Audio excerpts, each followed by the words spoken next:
Assalamualaikum warahmatullahi wabarakatuh. Saya akan mempresentasikan tugas resum Bahasa Indonesia tentang materi tata kata. Sebelumnya perkenalkan, nama saya Davina Putri Salsabila, NPM 22120115552. Saya dari kelas ALE, mata kuliah Bahasa Indonesia dengan dosen pengampu di Siska Megadiana MPD. Pedoman umum ejaan Bahasa Indonesia atau yang disingkat dengan PUEBI. Ejaan yang pernah berlaku di Indonesia yaitu yang pertama ada ejaan Van Ophuijsen. Ejaan ini yang menonjol adalah berupa huruf J untuk menuliskan kata-kata yang, payah, sayang, dan huruf OE untuk menuliskan kata-kata guru, itu, dan umur. Yang kedua ada ejaan Suwandi. Hal-hal yang menonjol dari ejaan ini adalah huruf OE yang diganti dengan U seperti kata-kata guru, itu, dan umur. Dan kata-kata ulang boleh ditulis dengan angka 2. Seperti anak-anak, berjalan-jalan, dan ke barat-baratan. Yang ketiga ada ejaan Melindo. Perkembangan politik selama bertahun-tahun antara Indonesia dengan Malaysia ini mengurungkan peresmian ejaan ini. Dan yang terakhir ada ejaan Bahasa Indonesia yang disempurnakan atau yang disingkat dengan EYD. Departemen Pendidikan dan Kebudayaan menyebarkan buku kecil yang berjudul Pedoman Ejaan Bahasa Indonesia yang disempurnakan sebagai patokan pemakaian ejaan. Selanjutnya adalah komponen-komponen ejaan. 4 pokok yang disajikan yaitu yang pertama pemakaian huruf seperti huruf abjad, huruf vokal, huruf konsonan, huruf diftong, gabungan huruf konsonan, huruf kapital, huruf miring, dan huruf tebal. Yang kedua ada penulisan kata seperti kata dasar, kata turunan, bentuk ulang, gabungan kata, suku kata, kata depan, partikel, singkatan dan akronim, angka dan bilangan, kata ganti, dan kata si dan sang. Yang ketiga ada pemakaian tanda baca, dan yang terakhir ada penulisan unsur serapan. Pembahasan yang pertama yaitu tentang pemakaian huruf. Yang pertama huruf abjad yaitu huruf A sampai huruf Z. Yang kedua huruf vokal yaitu A, I, U, E, O. Yang ketiga huruf konsonan yaitu B, C, D, F, G, H, J, K, L, M, N, P, Q, R, S, T, V, W, X, Y, Z. Yang keempat huruf diftong yaitu A, I, AU, dan OI. Yang kelima gabungan huruf konsonan yaitu KH, NG, NY, dan SY. Yang keenam huruf kapital. Yang pertama huruf kapital itu huruf pertama pada awal kalimat. Yang kedua huruf pertama petikan langsung. Yang ketiga huruf pertama dalam kata dan ungkapan yang berhubungan dengan agama, kitab suci, dan Tuhan, termasuk kata ganti untuk Tuhan. Yang keempat huruf pertama nama gelar kehormatan, keturunan, dan keagamaan yang diikuti oleh nama orang. Yang kelima huruf pertama unsur nama jabatan yang diikuti oleh nama orang, nama instansi, atau nama tempat yang digunakan sebagai pengganti nama orang tertentu. Yang keenam, huruf pertama nama jabatan atau nama instansi yang merujuk kepada bentuk lengkapnya. Yang selanjutnya, huruf pertama unsur-unsur nama orang. Selanjutnya, huruf pertama singkatan nama orang yang digunakan sebagai nama jenis atau satuan ukuran. Selanjutnya, huruf pertama nama bangsa, suku bangsa, dan bahasa. Yang selanjutnya, huruf pertama nama tahun, bulan, hari, dan hari raya.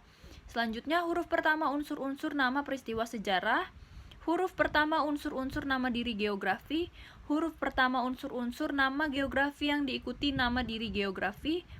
Selanjutnya, huruf pertama nama diri atau nama diri geografi jika kata yang mendahuluinya menggambarkan kekhasan budaya. Selanjutnya adalah huruf pertama semua unsur nama resmi negara, lembaga resmi, lembaga ketatanegaraan, badan, dan nama dokumen resmi, kecuali kata tugas seperti dan, oleh, atau, dan untuk. Huruf pertama setiap unsur bentuk ulang sempurna yang terdapat pada nama lembaga resmi, lembaga ketatanegaraan, badan, dokumen resmi, dan judul karangan.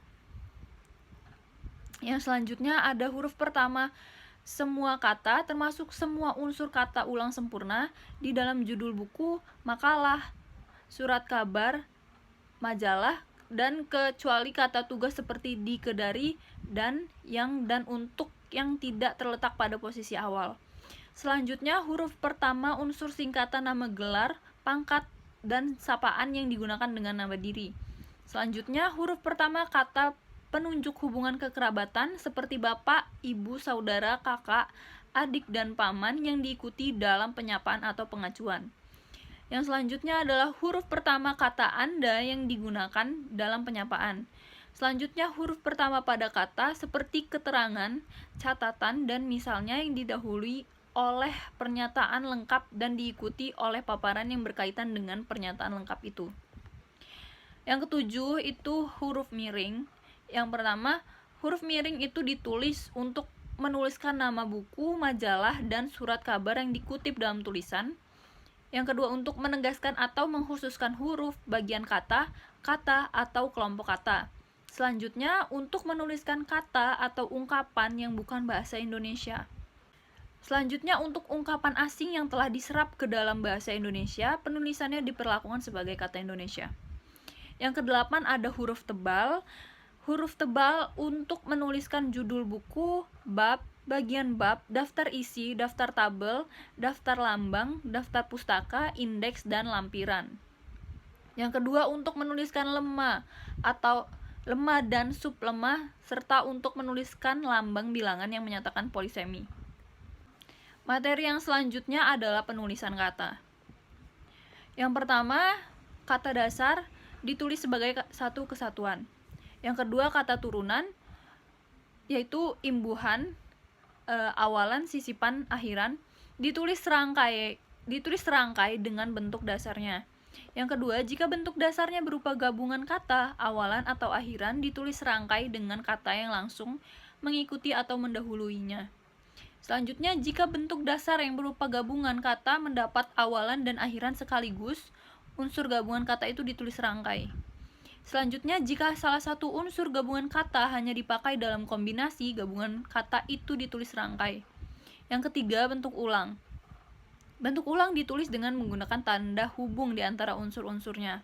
Yang kedua, awalan dan akhiran ditulis serangkai dengan bentuk ulang. Selanjutnya, gabungan kata. Unsur-unsur gabungan kata yang lazim disebut kata majemuk ditulis terpisah. Yang kedua, gabungan kata yang dapat menimbulkan kesalahan pengertian dapat ditulis dengan menambahkan tanda hubung di antara unsur-unsurnya untuk menegaskan pertalian unsur yang bersangkutan. Selanjutnya, gabungan kata yang dirasakan sudah padu benar ditulis serangkai. Yang kelima, yaitu suku kata. Jika di tengah kata ada huruf vokal yang berurutan, pemenggalannya dilakukan di antara kedua huruf vokal itu. Yang kedua, huruf diftong ai, au, dan oi tidak dipenggal. Yang tiga, jika di tengah kata dasar ada huruf konsonan, yaitu termasuk gabungan huruf konsonan di antara dua buah huruf vokal, pemenggalannya dilakukan sebelum huruf konsonan itu. Yang keempat, jika di tengah kata dasar ada dua huruf konsonan yang berurutan, pemenggalannya dilakukan di antara kedua huruf konsonan itu. Yang kelima, jika di tengah kata dasar ada 3 huruf konsonan atau lebih yang masing-masing melambangkan satu bunyi, pemenggalannya dilakukan di antara huruf-huruf konsonan yang pertama dan huruf konsonan yang kedua. Selanjutnya, jika sebuah kata terdiri atas 2 unsur atau lebih dan salah satu unsurnya itu dapat bergabung dengan unsur lain, pemenggalannya dilakukan di antara unsur-unsur itu. Tiap-tiap unsur gabungan itu dipenggal seperti pada kata dasar. Selanjutnya, nama orang, badan hukum, atau nama diri lain yang terdiri atas 2 unsur atau lebih dipenggal pada akhir baris di antara unsur-unsurnya tanpa tanda pisah. Unsur-unsur nama yang berupa singkatan tidak dipisahkan. Yang keenam, yaitu kata depan di, ke, dari. Kata depan di, ke, dari ditulis terpisah dari kata yang mengikutinya, kecuali di dalam gabungan kata yang sudah lazim dianggap sebagai satu kata seperti kepada dan daripada.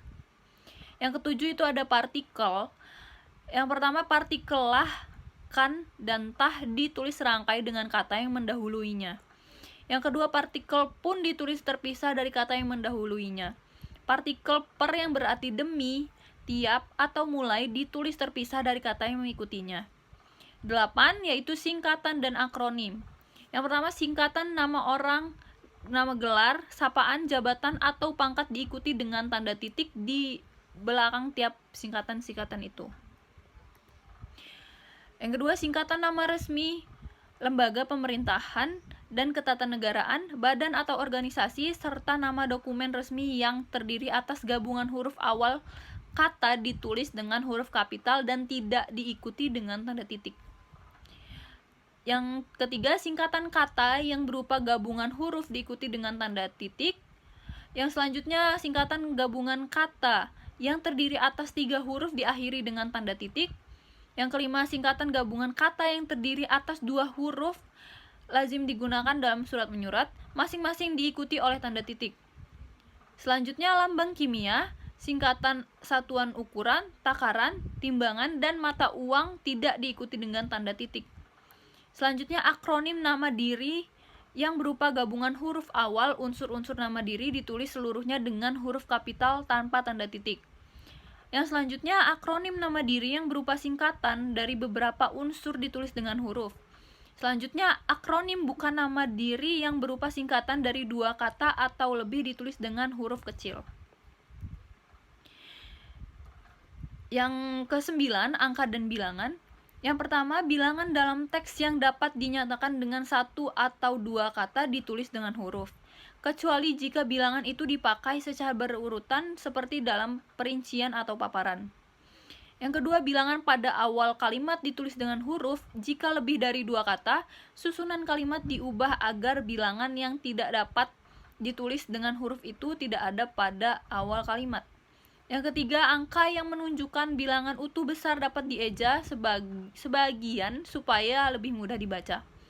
Yang keempat, angka digunakan untuk menyatakan ukuran panjang, berat, luas, dan sisi, satuan waktu, nilai uang, dan jumlah. Yang kelima, angka digunakan untuk melambangkan nomor jalan, rumah, apartemen, atau kamar. Yang keenam, angka digunakan untuk menomori bagian karangan atau ayat kitab suci.